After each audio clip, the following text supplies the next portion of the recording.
You ever sit down to watch Marvel's What If and find yourself not really feeling all that engaged, but you can't quite put your finger on why? And it's not so much a matter of trying to find reasons to dislike the show so much as it is trying to figure out the reasons why you dislike the show. Well, I think I figured it out, and it's a bit more complex, but also a bit worse than I initially thought. Hi, what's up? I'm Channel Pup, the mascot for the Level-Headed Fanboy. And What If Season 2 is here, and I've kind of skimmed it. I haven't really watched much of it, but from what I have seen, it very much shares the same problems with Season 1, which I did review in its entirety back in 2021. While I don't typically review shows on an episode-by-episode basis, I figured that What If would be a decent one to commit to. It's Marvel Studios' first animated project committed to Elseworld stories, fun new twists on existing narratives that flip the script and craft truly original new stories, and it's a chance to explore corners of the Marvel Universe that maybe would never work in live-action tentpole releases. Yeah, nah, this is not what Marvel's What If is. And in those reviews, while I was trying to give the show the benefit of the doubt, I was kind of at a loss. Something about this show elicited less curiosity, more eye rolls. And I'd like to assert that this was the first time for me where an MCU project was just rubbing me up the wrong way. WandaVision, Falcon and the Winter Soldier, they had their flaws, but I wasn't quite feeling the level of MCU frustration that What If made me feel for the very first time. I just couldn't put my finger on what the issue was. I had a few critiques to offer, but then as soon as we got our festive 9 Days of Christmas teaser for Season 2, it clicked for me. I suddenly realized why What If just irreparably sucks, in my opinion. And do remember that this is indeed an opinion piece. It's gonna even be a little bit ranty this time, and I'm aware that my opinion is a very specific one at that. I don't think everyone is going to agree with me on this. In fact, I'm sure I'm in the minority, and to be honest, I'm quite okay with that. I'd rather a lot of folks be enjoying the content on the subscription services they're paying for than not. I am aware that this video is probably going to come off a little more cynical than my usual stuff, but it's just a show that I can't really view from any other lens. The show just feels cynical to me. But I think it's completely fair that what I'm about to talk about is stuff that people may be willing to overlook, or maybe people don't necessarily see as a bad thing. But guys, if you do love the show, you don't need to defend it tooth and nail from me. I'm fully aware that there are better perspectives to approach this from. You can assert your love for it without trying to invalidate my dislike for it, is basically what I'm saying. But if your fingers are already on the keys, you're more interested in your own validation than listening to what I have to say, so I don't know why I'm even bothering. The point is, Marvel's What If gave me a bad feeling, and I think 2 years later, I finally know why. And sadly, unless things really start changing direction, this is indicative of the future of the Marvel Cinematic Universe. Now, if you do like Marvel, because I like Marvel, believe it or not, be sure to subscribe to my channel. I make lots of Marvel content, mainly Spider-Man, on a pretty regular basis. So if you subscribe for a bit more of that, you won't be disappointed, but if you're already subscribed and you want to support me a bit further, which would be a big help as Christmas has been a very expensive season, the link to my Patreon page is in the description below, and there are rewards too. So I'm going to start by talking about the animation, which is probably a bit of a weird one because, like, last thing I want to do is throw animators under the bus. I don't doubt that people worked hard on this project, but the animation is the first thing you're going to notice about this show. It's very surface level. So even in their prime, Marvel Studios had developed kind of a reputation for their individual projects' diminishing visuals. Be it from their very one-size-fits-all approach to color, their fairly literal approach to lighting, MCU projects with an interesting visual style have always existed, but they were becoming fewer and fewer as the MCU itself was becoming more and more saturated. Obviously, with animation, however, a lot of care has to be put into how the project looks. There's a new toolbox here with less limitations. I'll reiterate, it's Marvel Studios' first animated project. And it looks like this. Now, you might be wondering, what's wrong with this? And it's completely fair, it's not fundamentally a bad art style, nor are my issues with this going to bother everyone. But what exactly is the style of Marvel's What If? You've got some soft shading going on, likenesses that resemble the actors in the MCU films, more or less. And while this is 3D animation, there is cel shading here. Nothing has really been done with the frame rate akin to the Spider-Verse movies. It's probably most comparable to a Telltale game, but even those do more interesting things with the shading. Much like how the main MCU's approach to visual storytelling became more fit for purpose than artistic, this animation follows suit. It's inoffensive. They've gone realistic enough to capture the likenesses of the actors and the overall look of the MCU, while it's just simple enough to not look too ugly and crank out multiple episodes. Even the movements, there's no exaggeration here. Character poses are no more exaggerated or comic booky than in live action. The problem is that the animation adds nothing to this show. All of these episodes have one uniform style, and it doesn't do anything to complement the show's individual stories. It can best be described as begrudging. Why is this an animated project? Not for artistic merit, not to complement the tone, not to achieve anything the live-action films couldn't. It's animated because logistically this just couldn't be made in live action. It's animated because the actors have 101 other projects to work on. And okay, so animation is being treated as a solution to the inevitable scheduling conflicts when the actual solution would be to slow the fuck down and make less shit. But it also just strikes me as the first thing to give me that air of cynicism about this show. It clearly doesn't want to be animated. I could understand more were this being more targeted towards kids. I mean, hey, there's a lot of animated superhero media that sticks to a relatively generic art style. Not every show can be Spectacular Spider-Man or Batman the Animated Series, but these, again, were more targeted towards kids and weren't part of an already oversaturated market. Look at the 1990s Spider-Man animated series. There's not much of an art style here. It exists purely as a visually pleasing way of bringing Spidey adventures to the screen. Heck, look at where Marvel's on-screen legacy begins. Cheapo, barely moving animation, in many instances copied straight from comic book artists. So you might be wondering, why is it okay that shows like the 90s X-Men series and Spidey shows had cheap fit-for-purpose animation, and not What If? Well, you need to factor in the different time periods and different overall climate. These were, at the time, the only on-screen representations of these characters, and were made at a time when investors didn't really have a lot of confidence in superheroes. It's not, like, necessarily a great thing. I don't love the art styles of those shows, but it at least had kind of an excuse. Now look at what happens when an animated superhero show runs parallel to the films. Look what happens when there's confidence in the IP. Well, one example is, once again, Spider-Man. The 90s animated show and the shows before it opted for relatively cheap and cheerful animation, but opposite the films, we had shows like Spider-Man the New Animated Series with its at the time pretty forward-thinking and unique CGI animation, followed by the Spectacular Spider-Man, which reimagined the entire aesthetic of Spidey and his world, giving the show its own very unique look. I know this look actually originated from one specific comic book artist and not the show itself, but I cannot for the life of me figure out who it was, so if you do know, please say so in the comments. Google is not helping me here. And it's not just Spidey. Look at how wonderfully stylized pretty much all of the Batman TV shows have been.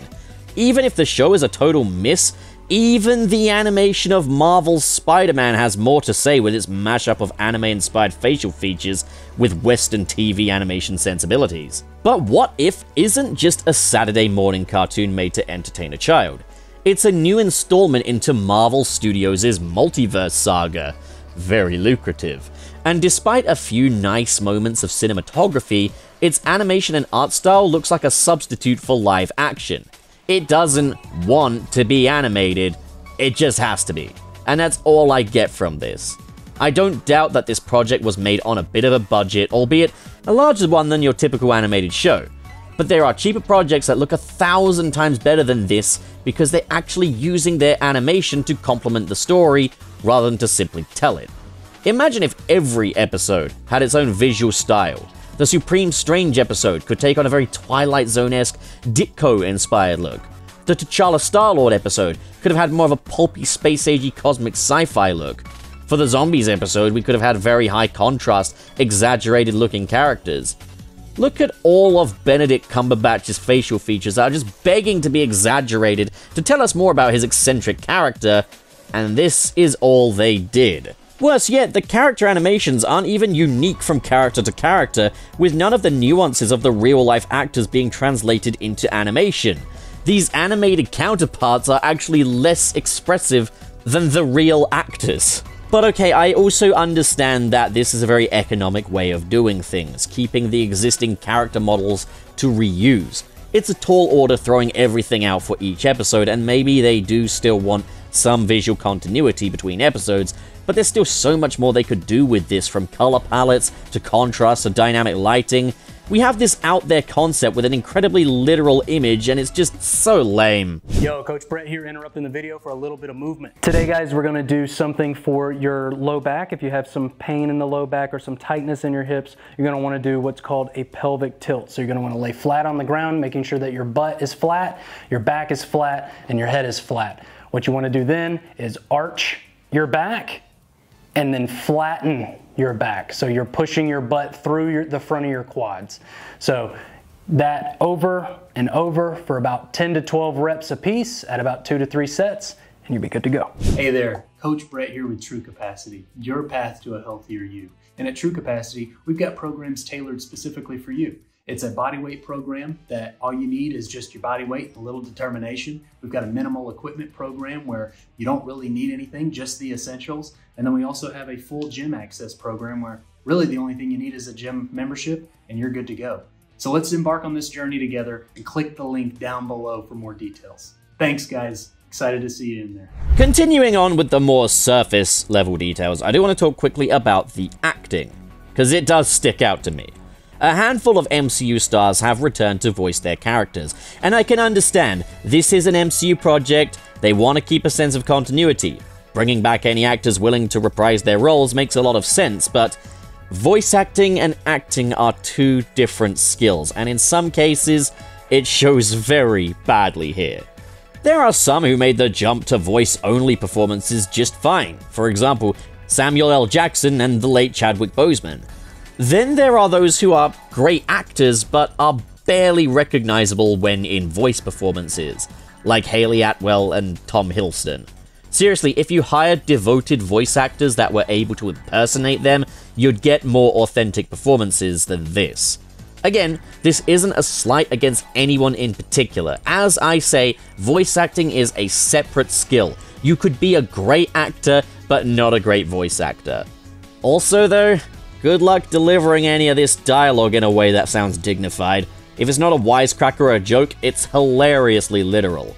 My comments on the acting really are more of a nitpick, but it's a surface level thing that I couldn't really help but notice. So each episode has its own unique premise with the exception of the finales, which serve as more original stories. Now when it comes to Marvel, there are a lot of cool what-if stories you can tell surrounding iconic story beats, and the comic series started off strong with stories such as what if Spider-Man joined the Fantastic Four? What if the X-Men died on their first mission? What if the Hulk had Bruce Banner's brain?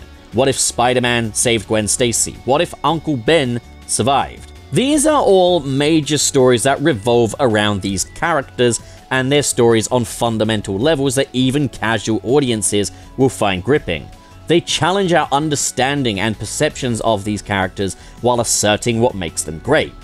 As time went by, the concepts explored in the What If comics became a lot more granular, obviously scraping the barrel a little more, and, well, the What If TV series has more in common with the latter. Initially, what if Peggy Carter were the first Avenger is a question to ponder, but for only about a minute before the answer becomes, well, someone equally as idealistic as Steve Rogers would be the Sentinel of Liberty.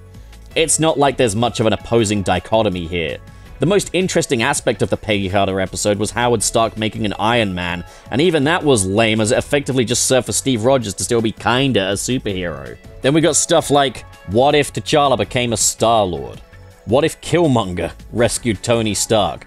What if Thor were an only child? What if anyone were asking any of this?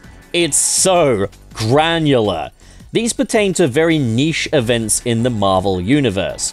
What if zombies? That's not even a question. What If Comics originally existed to offer creative answers to comic readers' burning questions and hypothetical scenarios that sounded exciting. If not even your titles can raise an eyebrow. The whole thing falls flat. See, I read the episode titles before watching Season 1 of What If, and found myself just kind of laughing at how lame these titles were.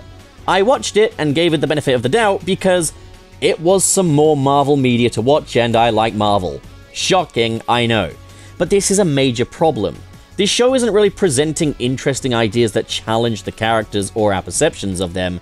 It's instead banking on the audience's vested interest in the Marvel Cinematic Universe, serving purely as a little expansion of individual MCU installments. You like Black Panther? You like Guardians of the Galaxy? Here's Black Panther in Guardians of the Galaxy. And the question is, what if Black Panther were a Star-Lord? And there we have a show that's fully aware of its existing audience, and he's just kind of taking it for granted at this point. If your what-if shows, what-if scenarios aren't grabbing me, and just feel like more of an excuse to put familiar characters in different outfits, that's a problem. The best what-if stories in the comics are the ones that hinge entirely on the iconic characters that populate the Marvel Universe. The series hinges more on individual story events you've probably got a hazier than not memory of. The best episodes of the show are the ones that center around the characters, such as what if Earth lost its mightiest heroes, or what if Doctor Strange, I don't know, what if Christine died a bunch of times and Doctor Strange went nuts? Not even the titles are sticking! It's all compounded by the fact that the What If comics were giving us alternate versions of comic book story events, so they could keep things short and sweet. This show, on the other hand, has half-an-hour episodes that need to tell the alternate versions of a feature film, typically clocking in at 2 hours, so you end up with some really weird pacing and abrupt endings. So okay, you take the premise of a what-if story, you handicap it with a really short runtime, you handicap it further by having it pertain more to story beats than characters, you handicap it further with dull concepts nobody ever even asked about, and then you handicap it even further by sticking so tightly to the MCU formula. Now, yeah, okay, it's a show in the MCU, right? It's gonna, you know, feel like an MCU project, but the most egregious example of this is What If Zombies, a backdoor pilot for the Marvel Zombies TV series, and a show that in one fell swoop I am not interested in, despite actually really enjoying the Marvel Zombies comics. See, the Marvel Zombies comics could have easily been a gimmick, but they weren't. They challenged the characters because the zombies retained their character traits, and it told a genuinely engaging story. What If Zombies dials the zombies back to just being mindless zombie cliches, while the characters are all just cracking jokes. It's the most basic, paint-by-numbers zombie apocalypse that Marvel could possibly do. It clings onto an intrusive level of the MCU's signature tongue-in-cheek comedy, which shouldn't be used as a crutch anymore now that Marvel is the absolute most mainstream thing in the entire world, yet here it is in full force, with What If Zombies completely crippling the entire experience. The sum total is a product that feels smug, so cynical, so corporate, so proud of itself, to the extent that even the handful of good episodes have such a smug corporate stench to them. As I mentioned before, I watched What If purely because it's Marvel, and I like Marvel, and I'm part of the problem. And they knew this. It's why this series never deviates too far from the established formula, never feels the need to really challenge these characters or my perception of them. It doesn't really need to do anything interesting. Just put Killmonger in Iron Man 1 and call it a day. Take this smug, indulgent show and then bookend it with The Watcher, a quote-unquote character whose entire purpose is to narrate these stories. Now, given that this show effectively has to tell us an alternate version of a feature film in 30 minutes, okay, some narration to fill in the gaps is helpful. But then poor Watcher has to try to get us all hyped up for how gripping the events of Marvel's What If Thor Were an Only Child are going to be. How that's going to change everything, and to get us all to give a hoot, he has to go on this long spiel about the fabled story of Thor as we know him, how incredible these stories are, utterly legendary, how they're really gonna flip it on his head by sending him to Vegas so we can watch him party. Mind-blowing. There's an instance in Season 2 where the Watcher compares the conflict between Peggy Carter and Thor to Shakespeare. Because of all this, much of the narration comes across as incredibly masturbatory. exacerbating the smugness this show gives off. We get it, Marvel. Your movies are popular. Heck, remember when they were good? But it gets worse. Each episode begins with the Watcher laying out the rules of the show.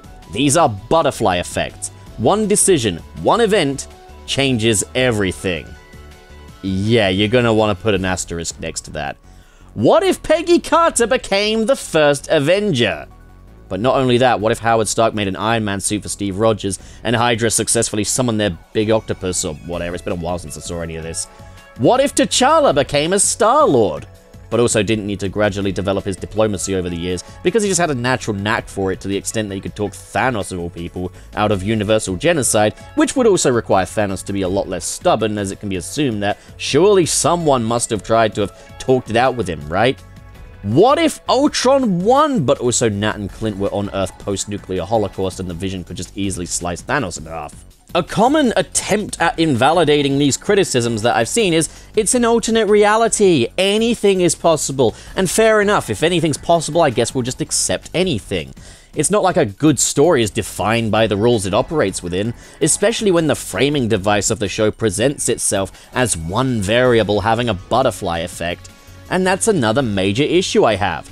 The show doesn't even abide by the rules it lays out. I'd surrender to the premise of the show if the show would be willing to do the same.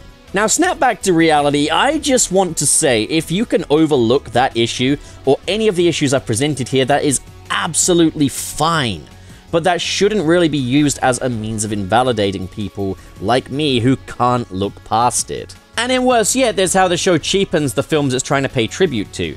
T'Challa being able to talk Thanos out of wiping out half the universe means that so much of Infinity War, the most important and central story to the MCU, would have never happened if someone just talked to the guy. It could have been that easy. Iron Man is dead because nobody thought to go up to Thanos and say, genocide is bad. But then again, it doesn't really matter that Tony Stark is dead, because we get to see him on new adventures journeying to Sakaar thanks to this show. He's still out there in the multiverse. Anything can happen. Nothing matters. Or better yet, Vision could have just sliced Thanos in half as soon as he arrived. And it makes perfect sense, as Vision was weakened when he faced Thanos in Infinity War, right? Well, I guess that's alright then. These plot decisions may be presented in a way where they can make sense, but I don't need them to make sense. I need them to be satisfying. What Marvel have basically done is spent a decade telling a colossal story only to say, but none of it matters, it's just one universe. Whether it makes sense or not, it undermines the journey we as an audience have been on. It trivializes the consequences, rendering it meaningless. They even do this in Season 2, with Wanda able to extract other Avengers from different universes. So why did she feel the need to go after America Chavez in Doctor Strange 2 if she could just extract her kids from another dimension using her powers? See how that completely undermines that story? Heck, they even undermine their own story. Strange Supreme gets a redemption arc at the end of Season 1, only to have that character development all chucked out so he could be a villain in Season 2. Also, Jesus Christ, the finales. How long have you got? I'll make it brief. These aren't even what-if stories anymore at this point, they're just mashups. The Watcher decides to become pretend Nick Fury, assemble together characters from the previous episodes into a team to face off against a threat, be it Ultron, or Strange, or whatever. Now, as I mentioned earlier, I've only skimmed through bits of Season 2, but it does appear that they do the same thing again here, and with the vast possibilities of the multiverse, where anything is possible, we're once again bringing back Captain Carter at the center of the story, giving us our fourth Captain Carter appearance since Sam Wilson was presented to us as our new Captain America. Awkward. I do realize that a lot of my issues with Marvel's What If are true of the comics too, and I really don't understand why that needs to be a defense. I want the show to be the best it can be, so if the comics share these issues, I want it to be better than the comics. Now, of course, I have complained about just about every single aspect of this show. While it has some episodes that are decent stories on their own 2 feet, It's ultimately an indulgent exercise in corporate masturbation, hoping to dazzle you with mashups of existing MCU films that never truly commit to its premise or rules, while revolving around incredibly niche plot points that don't really do much to challenge the characters, with minimal stylistic flair on top. If you watched What If and wondered why you just didn't feel at all engaged, that's probably why. It's Marvel at its most disposable, and the worst thing about it is, it doesn't have to be that way. So here's my proposal for what I feel would be a significantly better version of Marvel's What If. First of all, let's ditch the multiverse. I know, can you believe it? Rather than stating that these are butterfly effect events that actually occurred out there in the multiverse, devaluing the Prime MCU, instead make it so that these are visions of the Watcher. So what we're watching are instead his recollections, his interpretations. Maybe he doesn't actually understand what these visions are, maybe they could be the multiverse, but he doesn't know for sure, making the Watcher a little more mysterious and a little less literal. But with that, these stories are less beholden to the confines of the MCU, and the writers actually have a lot more creative freedom to work with. Episodes can take on more different tones and can feel more experimental. Make the stories more character-centric too. Not every story in the MCU necessarily resonates with the audience, but the characters do. So tell stories that revolve around these characters. Here are some examples. What if the Fantastic Four helped the Avengers in the Battle of New York? What if Spider-Man chose Team Cap? What if the other half blipped? What if Captain America were never frozen? And for a more broad strokes idea that could apply to lots of different episodes, what if the Marvel heroes existed in different countries and cultures? Rather than having a set staff of the same writers, have guest writers that can bring outside-the-box perspectives. Like with Star Wars Visions, have a unique visual style for each story. The segments with the Watcher could remain in the uniform style, but then when we cut to the stories, we could experiment with fun different animation styles that complement those stories.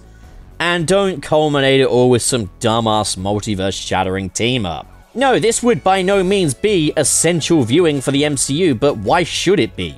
It would at least just be higher quality than what we have. But okay, let's say we're just gonna meet it on its own terms. Just treat What If as what it is right now. I would say drop all of the spiel about how one event changes everything, and rename it from What If to Marvel Mashup. Because that's really what this is. It always culminates in a grab bag of mashup characters pulled together to fight against other mashup characters. Don't do the whole what if spiel if you're not gonna commit to it. Truth be told, look, while I don't think it's a good show, I do stand by that I kinda think it sucks. I don't hate Marvel's What If. My feelings towards the show aren't really that strong in isolation, but I think it is the epitome of where the MCU is failing post-Endgame. Devaluing previous events, a lack of attention to detail in the writing, just a general lack of artistry. Marvel Studios are often derided as the McDonald's of cinema, but What If is as conveyor belt as it gets for Marvel. And it shouldn't be that way when this could otherwise showcase some really exciting stories and bring us an abstract first animated MCU project. Alas, that's not what If is. But I mean, hey, it ain't the worst MCU project ever. That honor goes to Thor, Love and Thunder. I think the real what if question here is, what if Marvel started putting the effort in again? Perhaps those diminishing box office returns will send the message. I sure hope so. Because complacency is a disease, and shows like What If are the symptoms. But what do you guys think? Comment below, discuss. As always, if you enjoyed this video and you want to support more like it, be sure to hit subscribe, hit the like button, and in the description below is the link to my Patreon page, where for as little as $1 a month, you can get exclusive updates for my future projects, fan films, and have your name in the credits of these videos. A special shout out goes to the patrons in the $10 and above tiers, who are Glad Goku, Dead Denny, Kale Bennett, That Jordo, Ken K of Warheads, Super Hyper Mecha SP Mark II, Surus the Skeptic. I can't think of a funny name. You think of one. Then in the $5 tier, we have KLX, Richard Rogers, SSS06, Dazzle Fizzle, and Vera Wild. Thank you, good folks, so much for your generosity, and to all of you at home, thank you so much for watching, and have a happy new year. Go, leave.